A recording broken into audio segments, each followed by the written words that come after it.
Hey friends, welcome to Gardening with Creekside. It is a beautiful blue sky, but yet very steamy mid-July day here in North Carolina, a Zone 8A.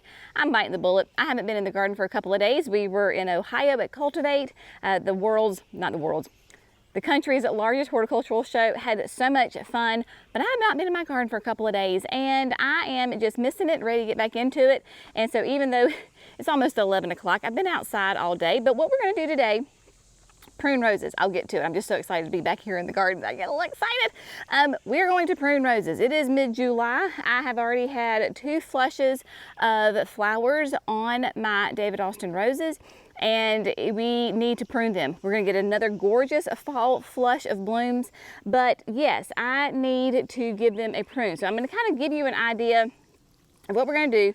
We're also going to go ahead and bite the bullet and trim the Angel Face Perfectly Pink Angelonia.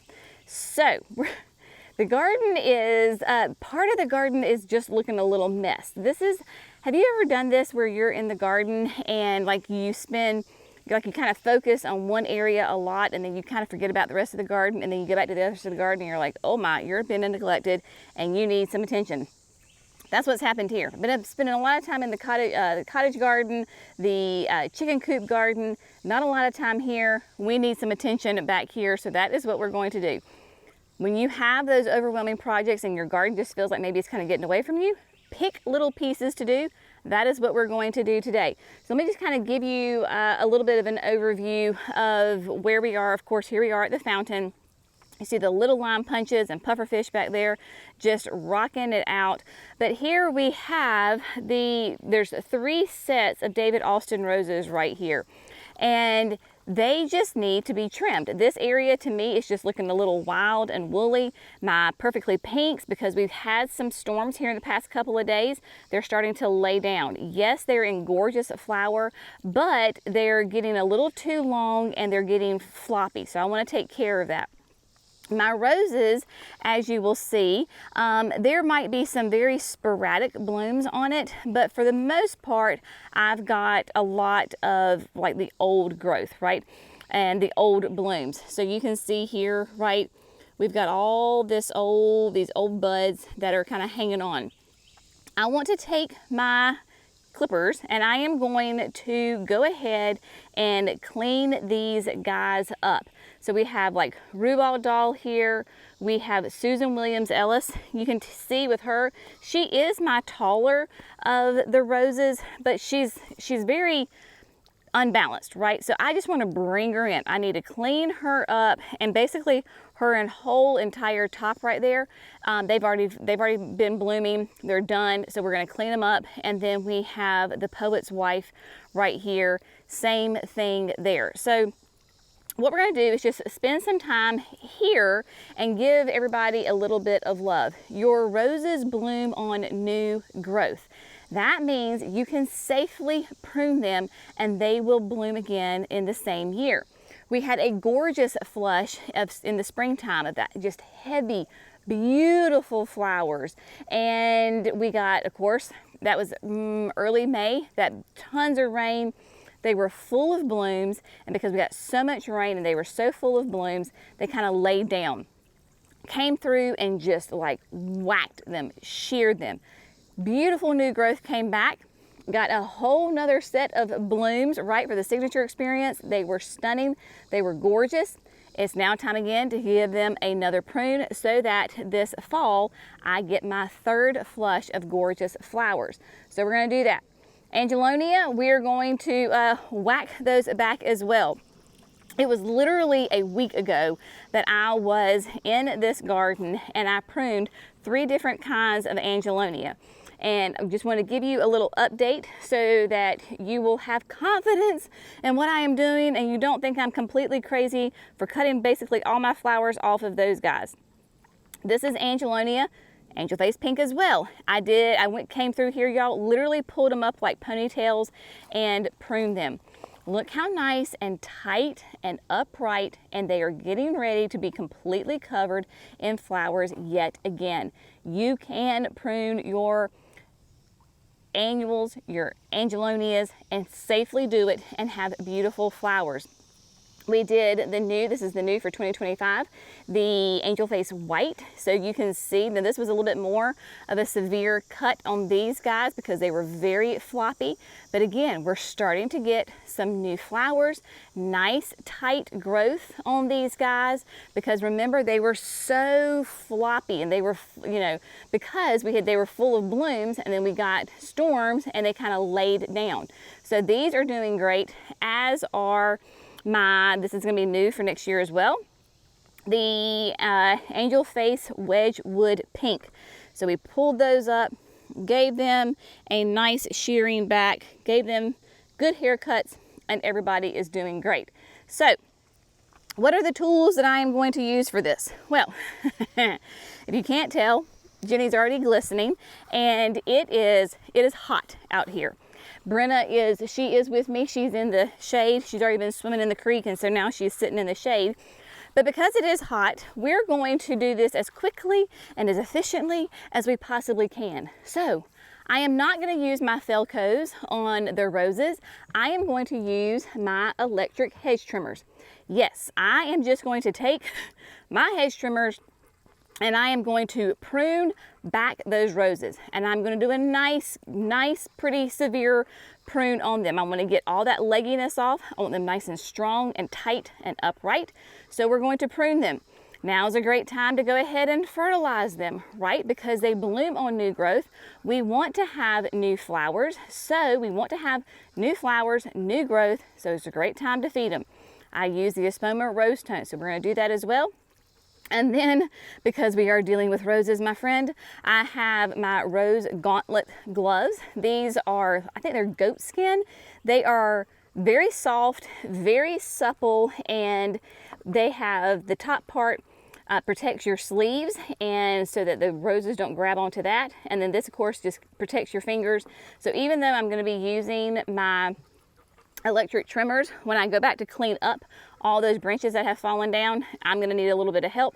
So that's why I have the rose gloves for for the safety of my little fingers. And then basically we're going to throw all the debris in here, and then we'll go ahead and tackle the angelonias, and we'll put all that debris in the pop-up and then throw that into the container back here in Johnny as well. So yes, I am going to be moving with purpose today and get these roses pruned and fertilized, and I've got some weeds in there. So because they are roses, sometimes it's a little tricky to get underneath them without getting jabbed. So while I am pruning, I am going to weed as well. If you're in that bed, y'all, and you're doing some work, see a weed, pull a weed. That is the motto. If you see it, pull it, right? So that is what we are going to do.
Okay, my friends, so we have gotten the rose bushes pruned back, and I've gotten it cleaned up, and then I started just a little bit on the angelonia because I just couldn't help myself. But I wanted to show you kind of what that looks like with the roses. So they still have, you know, plenty of foliage on them. They still have their nice shape. I just took off all of that extra growth that was kind of downturned, hanging on the ground, kind of coming over onto the angelonia, and cleaned those up. When I first started, growing roses, or even before I started growing roses, I thought that they were very delicate and very finicky and, tender. They are not. Roses are tough. I mean, you can really cut on them. They are going to perform just about no matter what you do to them. Just remember that with roses, there's only a small handful of roses, and this is like the heirloom climbers, those are the only ones that bloom on old growth. Every other rose out there is going to bloom on new growth. So if you have roses, whether it is landscape roses, shrub roses, drift roses, knockout roses, climbing rose, and they're getting a little unruly, prune them back. Just prune them back. I mean, the only time I probably wouldn't prune them back would be like right before they go into, they bloom. You'll know that because they'll be covered in buds. Other than that, y'all, it is better to prune than not prune, right? You want to prune your roses. So just go in there and just whack. Now, I may have given some of my rose experts heart attacks when I came through here with the hedge trimmers. Y'all, I don't care. We've had a 72-degree dew point right now. And if you don't know what a dew point is, look it up. But basically, that's how thick the moisture is in the air. It's different than humidity. The higher you go, then it feels more tropical. So like this is probably in that 72, 73, 74. This is considered like what South Florida is right now. So if you have a low dew point, even a 60, 50, 40-degree dew point, then it is lovely. It is thick.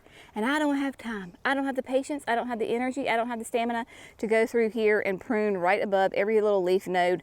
I just went in here and I got the job done. You can see I came through, cleaned up with my rake, got my little hand rake, go through, get the weeds out, do the best you can, get it cleaned up. Now, again, I am going to use rose tone. I'm going to wait until the very last thing to apply the rose tone, so that way I'm not sweating and smelling like the Espoma fertilizer. So that's going to be last. But basically I have a little Tupperware scoop, right? It's a little Tupperware container. It holds 2 cups. It's nice and rigid, so it's nice and easy for me to get in there and scoop up a bunch. I am not going to be precise. I am not going to go in here and do crazy precise measurements. I am going to scoop and sprinkle, scoop and sprinkle. We've been getting some nice afternoon thunderstorms as far as rain goes. So any little bit will help just to work that in there. If you're not going to be getting any rain, take the hose and just give it a little drink of water. That will help start to get that fertilizer activated and start feeding your roses. So I'm not going to do it because I'm going to hope that it rains today because it's supposed to. If it doesn't rain today, tonight, then tomorrow morning when it's cooler, I'll come through here and just hit it with some water because I have a hose just right behind the tea olives. I did go ahead and start pruning just a couple of the Perfectly Pinks. You can see what these guys look like right here, and I'm going to go and do the rest of them. Yes, I am cutting off all the flowers. Do I care? Well, yeah, I mean, they're pretty from a distance, but when you go up to them, see how they're laying down? And y'all, these guys will stay in here until October, November. If I don't do anything to these right now, then they're not gonna look good for that length of time. I want to come in here mid-season, give them a nice little shear. Again, I am not being precise. I am gathering them up and whacking them. I am going for longevity. I am happily sacrificing 2 weeks of flowers to get 2 months of flowers. You got to think long-term, people, when you're gardening. If you're in a cooler zone and if your growing time season is much shorter than mine, then you probably don't have to do this. So yay for you. You don't have to do a mid-season pruning. But when I have a long growing season, basically from April till October, November, I need to come in here to make sure that I have nice, beautiful, pretty plants that are not like laying on the ground and half dead by the fall. So that is why I am doing this. And yeah, so without further ado, y'all, we are moving with purpose because it's too sticky out here to stay much longer.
All right, my friends, we're done. We're calling it a day. We got the roses trimmed, they got fertilized, angelonias trimmed, they got fertilized, got all my mess cleaned up, and there you go. Yes, it got, it looks very different than when we first started. That is all right, because I know exactly what this is going to do, and it is going to be stunning, and it is going to be gorgeous for a long time to come. So my main point in this, don't be afraid to get out there and prune. Pruning is probably one of the #1 fears that gardeners have, is because they're afraid they're going to hurt their plant, and I rightly understand that. But just also understand that these plants are a whole lot tougher than we give them credit for. If anything, maybe you prune at the wrong time and you lose one bloom cycle. That typically is going to be the worst case scenario. And so just get out there. If somebody's long and leggy and just out of control, just go ahead and give them a prune back. You can see with these angelonias that I did. I was not precise. I just came in there and cut them back. Gathered them up like a ponytail and cut. Some of these were laying into each other so much that it was really kind of hard to tell like who belonged to who. And that is a great example of it's definitely time to prune. In fact, I didn't even show you this, but before we even first got started, I went ahead and cut back some of my summerifics, because old Lilac Crush here was getting too far into my path, and literally I could only walk on this very edge right here. Y'all, they will flush back out, I promise. I know that you can see right in there, you can see those sticks. It's all right, it's all right, they'll be just fine.